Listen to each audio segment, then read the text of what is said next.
টাকা ভাড়া, 10 টাকা নিয়ে নিল। ভেসেলটা মিস হয়ে গেল, এটা পেলে খুব ভালো হতো। এটা একটা ওয়াটার অ্যাম্বুলেন্স। গঙ্গা এখানে সাগরে মিশেছে, তাই এই জায়গার নাম গঙ্গাসাগর। আমার পিছনে কপিলমুনি আশ্রম, পুণ্যার্থীদের জন্য জলের ব্যবস্থা করা আছে। নমস্কার, আমি পলাশ। 2025 সালের ডিসেম্বর মাসের আজ 20 তারিখ শনিবার। ঘড়িতে এখন সময় সকাল 6:30। আমি আছি এখন শিয়ালদার দক্ষিণ শাখার গেটের সামনে, যাব গঙ্গাসাগর। ভোর 4টে থেকে রাত 11টা পর্যন্ত প্রত্যেক আধা ঘন্টা 1 ঘন্টা অন্তর অন্তর লক্ষ্মীকান্তপুর লোকাল শিয়ালদাহ দক্ষিণ শাখা থেকে পাওয়া যায়। ওই ট্রেনটাই লক্ষ্মীকান্তপুরে 15-20 মিনিট দাঁড়িয়ে নামখানার উদ্দেশ্যে রওনা হয়। রেল অ্যাপে নামখানা যাওয়ার ট্রেনের সংখ্যা কম দেখালেও আসলে লক্ষ্মীকান্তপুর লোকালটাই লক্ষ্মীকান্তপুর পৌঁছানোর পর কিছুক্ষণ দাঁড়িয়ে ওটাই নামখানা লোকাল হয়ে যায়। 7:14 নামখানা লোকাল 18 নম্বর প্ল্যাটফর্মে দিয়ে দিয়েছে। চলুন। 10 টাকার ঝালমুড়ি কিনলাম, পরিমাণ আর স্বাদ দুটোই বেশ ভালো। 7:14 শিয়ালদা স্টেশন ছেড়ে আসার পর 1 ঘন্টা 38 মিনিটে 61 কিলোমিটার অতিক্রম করে ট্রেনটা এখন লক্ষ্মীকান্তপুর স্টেশনে এসে পৌঁছালো। এখানে 15 মিনিটের জন্য দাঁড়াবে, তারপর 9:15 লক্ষ্মীকান্তপুর স্টেশন ছেড়ে নামখানার উদ্দেশ্যে রওনা হবে। আমি নামখানা স্টেশনের একটা স্টেশন আগে কাকদ্বীপ স্টেশনে নামবো। এর পরের স্টেশন উকিলের হাট, আর অন্তিম এবং শেষ স্টেশন নামখানা। তার উদ্দেশ্যেই ট্রেনটা রওনা হয়ে গেল। আমি কাকদ্বীপ স্টেশনে নেমে গেলাম। শিয়ালদা থেকে কাকদ্বীপ স্টেশন পর্যন্ত দূরত্ব 95 কিলোমিটার, আর এই 95 কিলোমিটার দূরত্ব 2 ঘন্টা 40 মিনিটে এসে পৌঁছালাম। তবে মাঝে লক্ষ্মীকান্তপুর স্টেশনে 15 মিনিটের জন্য একটা হল্ট দিয়েছিল। এরপর টোটো ধরে যাব আমি লট নম্বর 8। কাকদ্বীপ স্টেশনে 2 নম্বর প্ল্যাটফর্মের নিচে আসার পর এখান থেকেই টোটো পাওয়া যাবে। সামনেই টোটো স্ট্যান্ড আছে, ওখানে যাব। ওখান থেকে লট নম্বর 8 জেটি ঘাটে যাব। টোটোতে উঠে পড়েছি, 20 টাকা ভাড়া। লট নম্বর 8 গেটে নিয়ে যাবে। ওখান থেকে ভেসেলে করে যাব কচুবেড়িয়া ঘাট। 20 টাকা ভাড়া দিয়ে 20 মিনিটের মধ্যে চলে আসলাম লট নম্বর 8 গেটের কাছে। এবার যাব ভেসেল ধরার জন্য। মেন রোডে টোটো নামিয়ে দেওয়ার পর ওখান থেকে হাঁটা পথে কিছুটা এগিয়ে এসে ডান দিকে একটা রাস্তা চলে এসছে।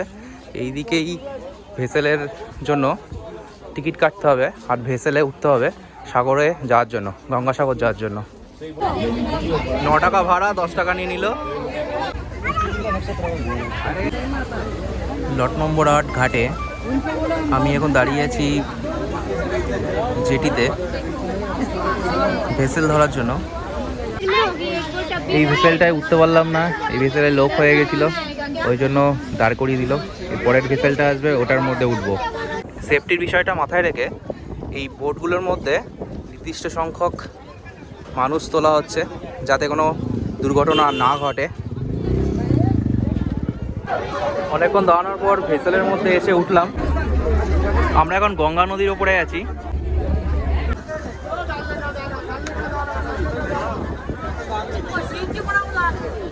দারুণ দৃশ্য, পাখিদের খাবার দিচ্ছে, পাখিরা আসছে খাওয়ার জন্য।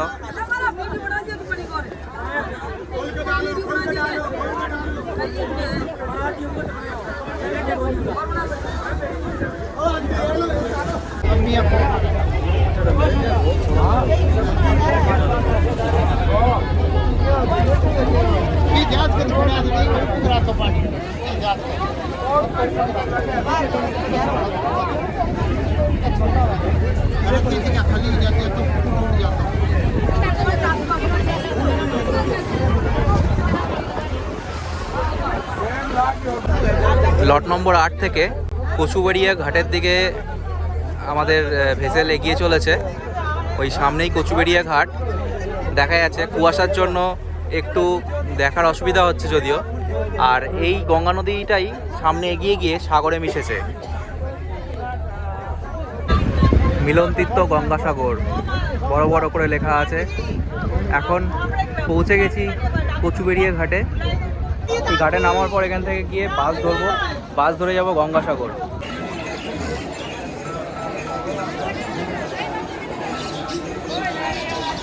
একটা বিষয়ে টেনশনে ছিলাম যে শেষের ভেসেলটা কটার সময় আছে।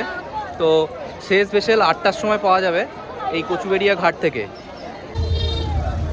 ভেসেল থেকে নামার পর হাঁটা পথে এগিয়ে চলেছি বাস স্ট্যান্ডের দিকে। টোটো করেও যাওয়া যায়, টোটো ভাড়া 10 টাকা।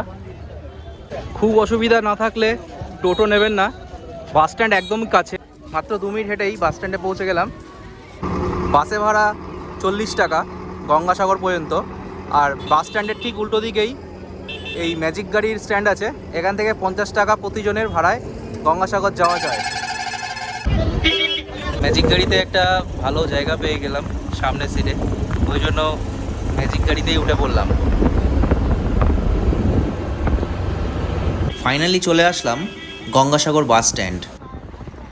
এখানে থাকা ও খাওয়ার প্রচুর হোটেল পেয়ে যাবেন।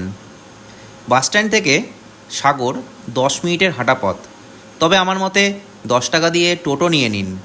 ফেরার সময় এই স্ট্যান্ড থেকেই বাস বা টোটো ধরব। আমি হাঁটা পথেই যাচ্ছি, চলুন যাওয়া যাক। বাস স্ট্যান্ড থেকে কিছু দূর হেঁটে আসার পর এখানে একটা 3 রাস্তার মাথা আছে, যেখানে মন্দিরে যাইবার পথ দিক নির্ণয় করা রয়েছে। ডান দিকের রাস্তায় কিছুটা এগোতেই চোখে পড়ল ভারত সেবাশ্রম। এখানে কম খরচে থাকা খাওয়ার সুবন্দোবস্ত আছে। এছাড়া রাস্তার দুধারে অসংখ্য হোমস্টে পেয়ে যাবেন যদি আপনারা 1-2 দিনের থাকার উদ্দেশ্য নিয়ে আসেন। কপিলমুনি মন্দির ঢোকার মুখে পাবেন অসংখ্য খাবার হোটেল। এটা হলো কপিলমুনির মন্দির, আর মন্দিরের পাশেই ঠিক এখানে 1 থেকে 6 নম্বর পর্যন্ত ডালা কাউন্টার আছে। এখান থেকে আপনি আপনার ডালা কিনে নিয়ে পুজো দিতে যেতে পারেন। এটা হলো 1 নম্বর গেটের ভিতরে সমস্ত দোকান, এরকম 6খানা দোকান পরপর আছে, যেখান থেকে আপনারা বাড়ির জন্য এবং পুজোর জন্য সমস্ত জিনিসপত্র কিনতে পারেন।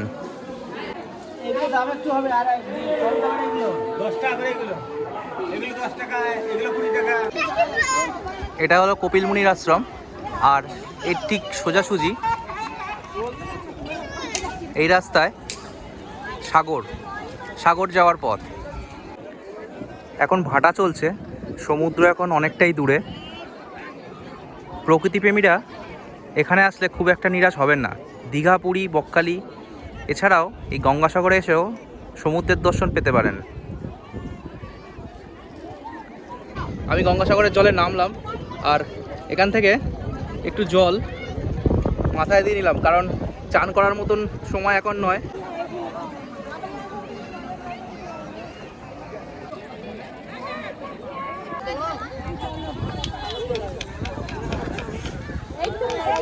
সাগর থেকে ফেরার পথে এরকম অজস্র দোকান পাবেন, যেগুলো এই সামনে সাগর মেলার উদ্দেশ্য করে বসেছে। এছাড়াও অনেক দোকান আছে যেগুলো বছরের অন্যান্য সময়েও এখানে বসে। 2026 সালে জানুয়ারি মাসে এখানে গঙ্গাসাগর মেলা হবে। দর্শনার্থীদের কথা মাথায় রেখে বিরাট বড় প্যান্ডেল বাঁধার কাজ চলছে। আমার পিছনে দেখতে পারেন, এখানে তৈরি হচ্ছে হরেক মালের দোকান, তৈরি হচ্ছে খাবার হোটেল, সেজে উঠছে থাকার জন্য কটেজ। এছাড়া আছে সরকারি উদ্যোগে নির্মিত ফুড কোর্ট, আর আছে স্বচ্ছ পানীয় জলের ব্যবস্থা। এবার ফেরার পালা। যে পথে এসেছি ওই পথেই ফিরছি। বিকেল 5:46 নামখানা শিয়ালদা লোকাল ধরার জন্য প্রথমে যাচ্ছি অটোতে কচুবেড়িয়া ঘাট, তারপর ভেসেলে লট 8 ঘাট যাব, ওখান থেকে টোটোতে যাব কাকদ্বীপ স্টেশন। ধন্যবাদ, আবার দেখা হবে।